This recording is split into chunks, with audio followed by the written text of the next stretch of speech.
Hello, I'm Dr. Basil Considine. I'm here from the ACU Online Writing Center, and today we're going to dive directly in to talk about how to write a conflict management policy. And the particular lens of an assignment that we're going to be using today is drawn from the CONR program from CONR 617, Managing Conflicts in Churches. Now, any sort of religious institution can have conflict just like any secular one. But while a workplace conflict might lead to people transferring to another division, often when a conflict in a church becomes intractable, people leave and the congregation may split. And there's nothing quite like a battle over who owns the building to really make coming to church awkward. So let's talk about that today. Because of where we are in the semester, we are going to run right through to our main learning objectives today. We're going to review Halverstad's 5 strategies, going to look at the assignment, and talk about how to adapt the assignment instructions into an outline and to start the drafting process for this paper. So Halverstad's 5 strategies is coming from his classic 1991 book, and he enumerates in there 5 basic strategies for managing church conflicts. The first being mediating relationships. The second, negotiating issues. 3, preventing exchanges, changing the context, and coaching the principals who are involved in the conflict. And these are not exclusive, but generally you'll want to be prioritizing one. And as we'll see in this assignment, there are reasons why you want to figure out when you're going to be doing one thing versus the other. Now, it might be that sometimes it's best to just keep people from talking to each other. Let's say something was very awkward was said at a funeral and now people are not on speaking terms. They might want to have some space.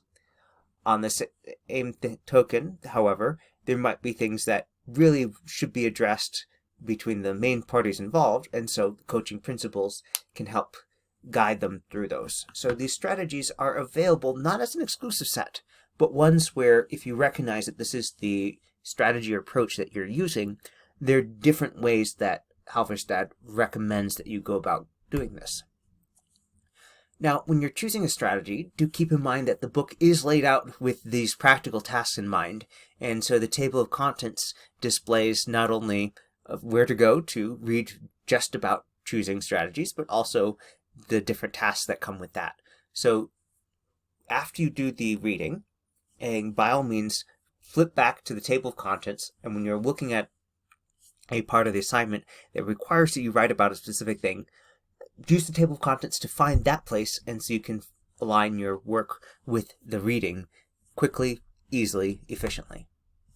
Now, there are also some helpful flow charts, both blank ones for you to fill in and filled out ones like this that give sample steps for what to do with each of the strategies. And this is a very helpful thing to have when you're writing a paper like this, because you're not just creating a strategy from thin air. You're actually creating a strategy that aligns with the methods defined and described in Halverstad's book. So if you are saying, okay, well, according to Halverstad, the second step after we've mobilized the bystander power for this, we should be taking our ground rules and procedures and writing them up into contract form so we all know what it is and all agree on that. And whichever it is that you are using, this provides here's why I made that decision guide. So do make use of those, and you might take a look at the front matter where there are lists of these tables. You can find them, bookmark them perhaps, and access them quickly. So let's take a look at the assignment instructions here. And again, this is coming from the Managing Conflict in Churches course. And this is the culminating assignment, the Conflict Management Policy paper. And if we look at the instructions, it begins with a preamble. Imagine you are tasked with developing a process for managing conflict within a local church. You have been asked to write a conflict management policy and present it to the church leadership. So this tells us a lot about the basic scenario. We don't know things like how large the church is, how long it's been running, the specific denomination. We're going a little bit general here. But being asked to write a conflict management policy, we have one of two things to consider. Either there is no policy in place right now, or there's a policy that people are not happy with. And this is a good time to ask yourself, if you are a churchgoer, does your church have a conflict management policy? Because if it does, you could certainly look at it. You might have some ideas about changing it, but it's totally fair to look at a model and say, okay, here is some process that they're doing for these reasons. Do I agree or disagree? And use that as a basis for catalyzing your discussion and conceptualization of your own policy. And in fact, there are some churches that do have their policies posted online, so you can go hunting for that if you want. Now, you are then given the specific instructions for this assignment, which is in two parts. One is to write out the policy, and the other is to create a video describing that policy. Now, the video, we have other webinars that focus on video presentations. We're going to focus on the writing aspect here, where it asks you to create a policy for managing conflicts that specifically includes these 7 items. First, a defined theology of conflict that will inform the conflict management process. Number 2, a recognition of the value of conflict and change in the life of the congregation, and a clear expectation of the role of the leader to manage both within the emotional system. Third, an evaluation process for analyzing conflicts when they arise. Fourth, a list of ground rules and assumptions of behavior expected of church members. 6, an expectation of how the church will maintain health and maturity as an emotional system. Notice that emotional system is coming back. A description of resolving and constraining strategies that will be deployed in managing conflict. And the 7th item is prescribing that there should be a minimum of 1,500 words, which works out to around 6 double-spaced pages with 1-inch margins, 12-point font, all the stuff you should have if you're using our course paper template. As we look back at the preamble, okay, you're tasked with developing the process to write the policy and present it. So in a slight change from the normal essays that you might have been writing, we're asked to create the policy, and it's not just saying, okay, here's a list of things, but to have a policy that's 6 pages long here, there's going to be some justification, why are we doing this? Or what is the grounding for this? What are we planning on getting out of it? And we see, so there's some additional instructions, a cover page, all right, that's normal. The word count, the word count is something that is not a core APA requirement. It's not a problem to have it, but we call that a house rule. In my house, follow my rules. In this case, the house rule is saying that you should have on your cover page the word count. Okay, great. A subheading for each prompt.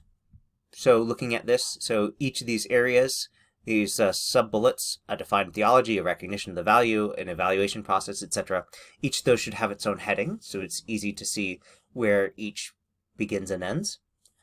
There's a note to not quote sources, but do make sure you paraphrase, cite, and reference per APA style requirements, and the rest is just normal APA paper and template formatting.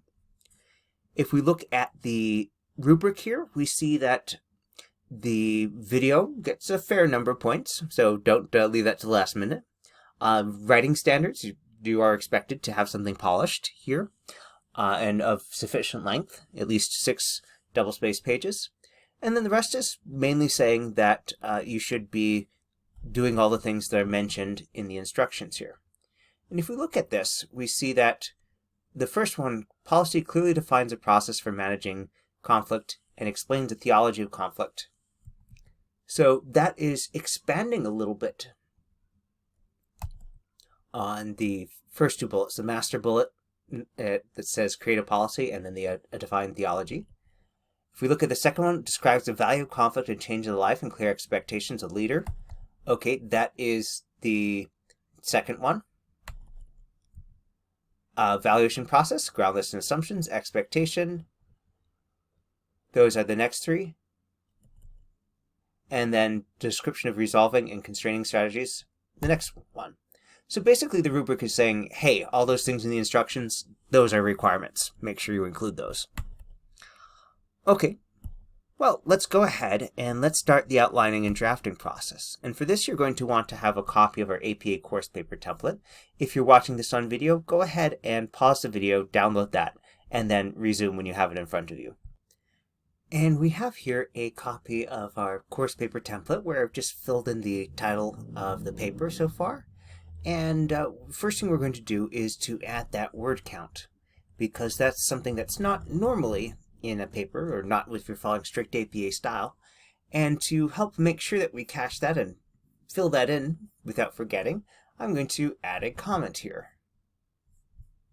You can add a comment by going up to Insert and selecting Comment, or pressing on a Mac Command-Shift-C, or on a Windows computer normally Control-Shift-C. If you don't have that set up in your defaults, you can also do that through the preferences. But you can always find that option by going to Insert and then selecting Comment.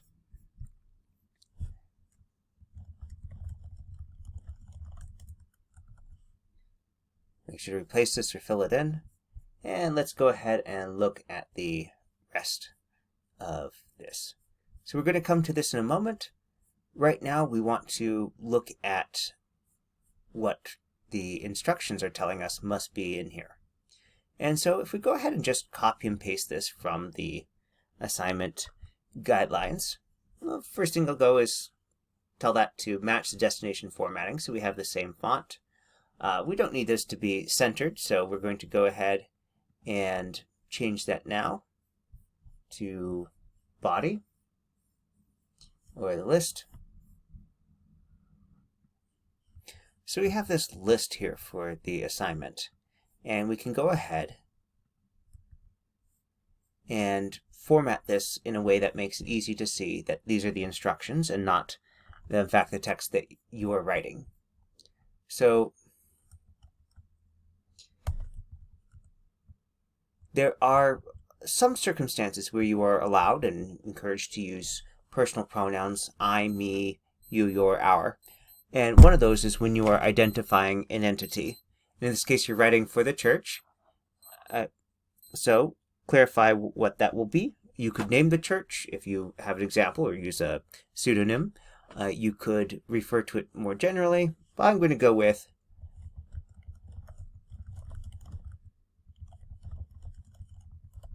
Our Lady of the Lake Lutheran Churches.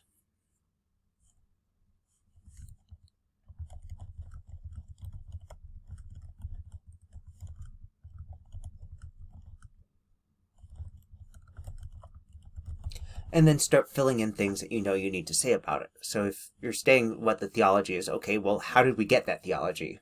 Was it produced by a certain process? Okay, tell us about the process. For example, if it's something that was produced by congregation consensus, that gives you a lot for buy-in, and so by all means mention that. Now, looking at this other thing, evaluation process for analyzing, this is something that you can align with the textbook, but is this one size fits all, or what we call a branching process? Do you do the same thing the whole time, or are you going to be using a decision point of, oh, we have this, so therefore X? When we get to the ground rules and assumptions, probably going to be general rules and specific rules. The general rules will be like, oh yes, people will be appropriately dressed. And specific rules might be things like, oh yes, if you do this, we're going to do X. And so by having these two different categories, you can make a lot of progress quickly by saying, oh, yes, well, with this thing, that defines our expectations. And that thing is for that specific case that sometimes comes up, but isn't covered explicitly in the general. Now, you might also have a set of assumptions here. And you know the congregation you're writing about better than I do, but one of those assumptions generally is that people want to be at church. Now, this may not be true of the little children, so is there assumption about adults, or is it about the broader demographic, or something else? And these are things where you can look at the course textbook and see what the author suggests. And if we look at this and see, okay, All right, well, we're going to have some resolving strategies.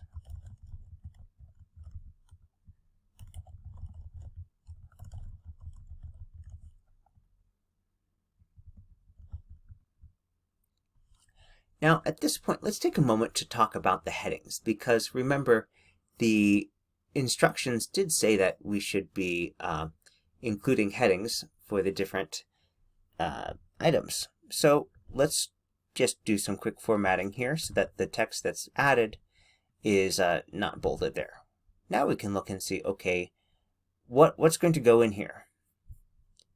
And you should not have a heading that says introduction, but you should have a section that does provide that introduction.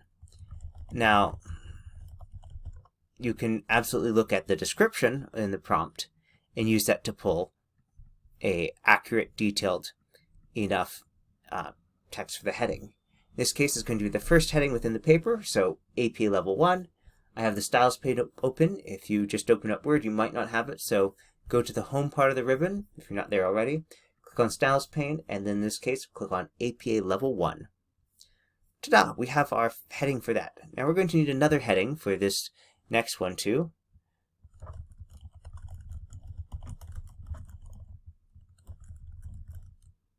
And if you're writing this, remember it should be descriptive, but also not too long, because a heading that is too long will distract from the other things you want your reader to be focusing on. Next up, process.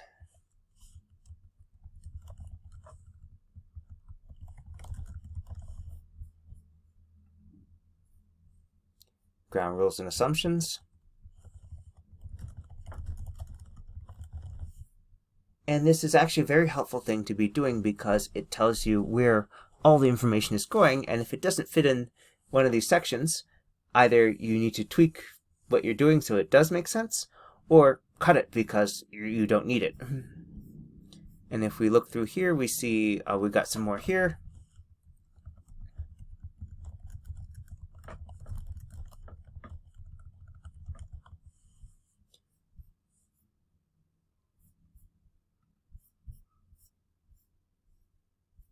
And then here we have resolving and constraining strategies. Now watch what happens when I apply this style. You can see it jumps to the next page to keep material together. And that's helpful to do. No. You probably want to leave this here because it's good to check and make sure that you are meeting the length requirements. But we have one more section to add, and that's the conclusion.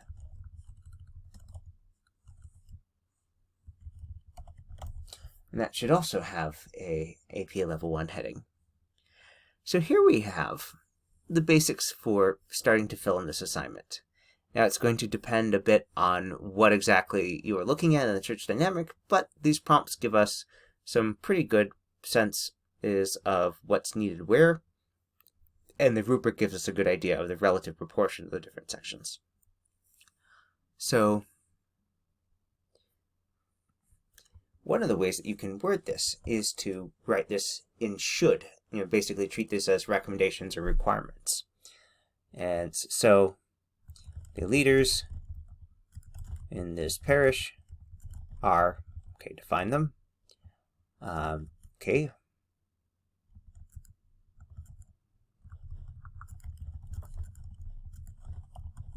Now, what different people are serving as the leader of is going to vary by the congregation, so tell us as you go. I've seen parishes where the pastor was also the accountant, and sometimes a groundskeeper as well, and also they might be a part-time pastor and doing some lay or secular work out in the world for the rest of their time. And that's not at all a knock against their qualifications, but it's the kind of thing that you want to describe here, because if there's expectations that the church leader, and the church leader is a pastor, if there are expectations that that church leader be participating in something or that will be taking responsibility, it would be helpful to show, oh, here's who they are. Because they're only here part-time, this is why our policy is that. And so, yeah, the conflict is inevitable. Change happens, whether we like it or not. And so, the expectations of the leader will depend apart on when they are available or how they're available. And, I have friends who went to seminary who their availability includes, here's my cell phone number, call me at any time, usually in a smaller congregation. And also somewhere it's like, nope, here are the prescribed things, I'm on call here, then it's someone else. Or here's when you can reach me, or I'm here when I'm here, if it's a church supply pastor where they're going in just to do the services because they're stretched too thin in other areas, or the church or dioceses. And we look at this, the evaluation process, and this is an opportunity to align things with the instructions and with the other things in this module. Now, here we have the required readings, is chapter 7 to 12 from the Halverstad book. So you want to go ahead and not only format that, but into a reference form, but also to cite it. So APA style, you're required to list the references that you cite in the references list and to cite the things that are listed in the references list. So in this case, all right, let's go ahead and add that now. And now we have it in our references list. So when you're building your outline for places where you want to cite this, you can just add Halverstad 1991. Now, if we look at the 5 strategies, it's helpful to keep in mind you are working on writing about them as part of your course discussions. So when you're looking at the conflicts that you're discussing, just 2 to 3 conflicts that may happen in a church congregation, that could be something that you want to write a policy that will help fill in, to help explain, help clarify what to do and why, and to cite the Halverstad book and specific strategies by name. Here's an example of how you might be aligning your argument with the reading. So there's a section that describes the marks of destructive family systems. And we see a write-up example on the right-hand side. If the congregation meets any of the marks of destructive family systems, that's italicized because it's a coin term, it's referring to that specific thing discussed by Halverstad. If any of the congregation meets any of the marks of destructive family systems identified by Halverstad, then some action. Now note that you should not be using direct quotes that's listed in the syllable to not do, but it is very, very helpful to have gone through and said, okay, here's the specific term being used in the course textbook, I'm going to use it here, and if you're wondering why the page number there, that's a memory aid to yourself in case you need to go back and get more detail or check your understanding of something. You can always take out those because a paraphrase only requires a author date citation. The page numbers are extras for this purpose, but it doesn't hurt you to include them because they are allowed, and because if you have to go back to expand a section, or you forgot something, or you just want to check your understanding, then that's already done. I think that's a good point for us to wrap things up here. If you have any questions about the assignment, well, let's do a quick recap. So we looked at first the 5 strategies and how that they are not exclusive, but how they are showing different courses of action, channels of action, if you will. These are specifically discussed in page 98 of the book, and you'll see that there are various tables that explain how to differentiate, how to decide, okay, what's going on, and therefore what strategies do we use to try and resolve it. And there are blank versions of the worksheet here in the textbook as well and online, so if you are really truly having trouble finding it, send us an email and we'll help get you taken care of. With that, let's go ahead and say, well, it's been a very busy summer 2 semester, but happy to have you here, and we will catch you shortly.